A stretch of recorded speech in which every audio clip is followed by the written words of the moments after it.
باشا راح تجي الخانم. باشا اجيب لك نرجيله؟ لا اقعد عبد الرزاق.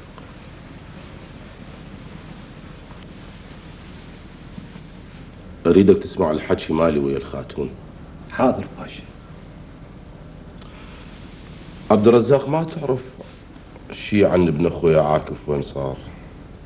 باشا عاكف اجى قبل كم يوم وشافها للخانم وقال راح اسافر، ويمكن سافر للموصل. للموصل لو عدبوا بالبصرة؟ ما ادري باشا، بس يمكن الخانم تعرف مكانه بالضبط. هناك دخل مال ابو جوز. يلا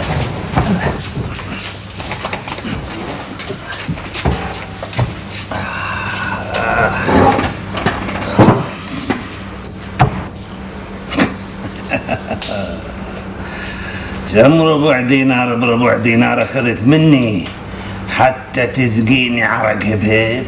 اقول له بروح على امك لك فد ربع صار مهر من نعلة على يضوقني فديو ابد، بس عرق هبهب. انا على الملك اليوم.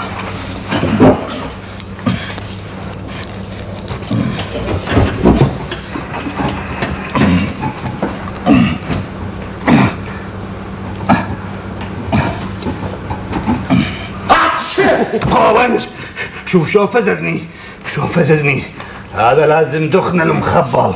لك تروح انطمور هسه ايش وقت وانت قاعد تخلي هسه. صباح الخير. بودلير افندي. بودلير افندي ونص. يبين الحارس مسوي لك مشكلة البارحة، لازم راجع ورا نص الليل. مو شغلك.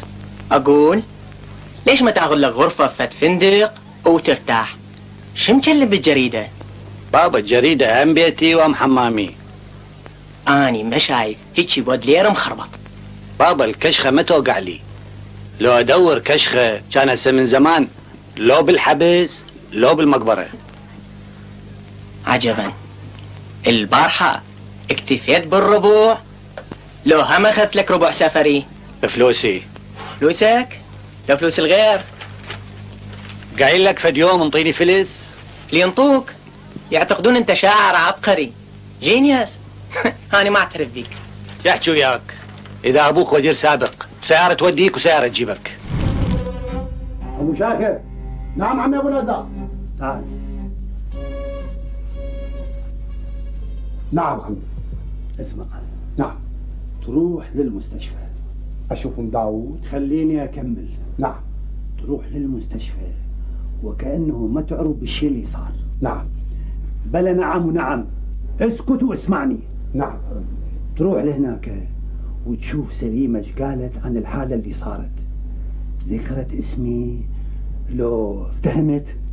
ليش يعني؟ لأنه إذا ذاكر اسمي حتى أعرف شلون أتصل بالجماعة وخليهم يلفلفوها. هسه ما أدري شو نسوي يعني. ماكو مركز شرطة مسألنا، ماكو مستشفى ما رحنا عليها، صغير وكبير كلهم عرفوا بالقضية مالته، حتى المحافظات اتصلنا بالتليفون. شو نسوي بعد؟ بس هو ابنك الله يسلمه ما أدري تحجج وبعدين قام يعيط وطلع واضطرني أني أضربه. يعني ضيعت متهمكم، صار بي ما صار من أمور الدنيا ما تعنيكم. أنا أعرف ما حد قلبه علي غيري. انت امه طبعا.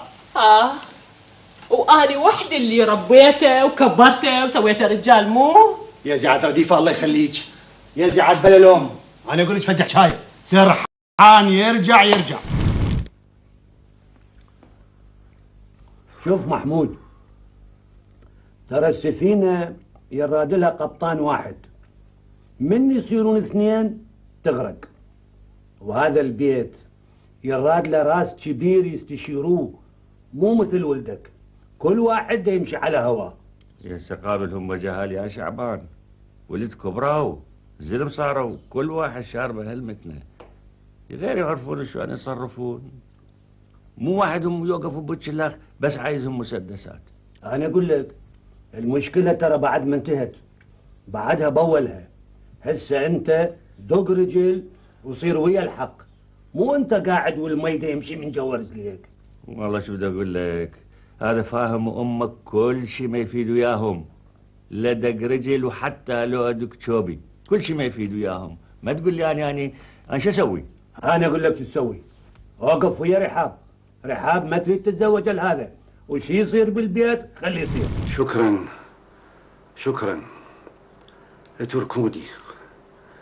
اتركوني اعيش بقية عمري هنا بالمستشفى. بديت احس اكو تناقض بيني وبين العالم الخارجي، تناقض مخيف مرعب. هذا العالم الخارجي اللي الأخ يرفع مسدس بوجه أخوته، والأخ الصغير ما يحترم الكبير، والكبير ما يحنو على الصغير. خلوني. شكرا لكم، كل بيوتكم هي بيوتي، بس أنا عشت على قيم غير هاي القيم، وإذا أجي وأعيش على قيم أخرى أتحطم.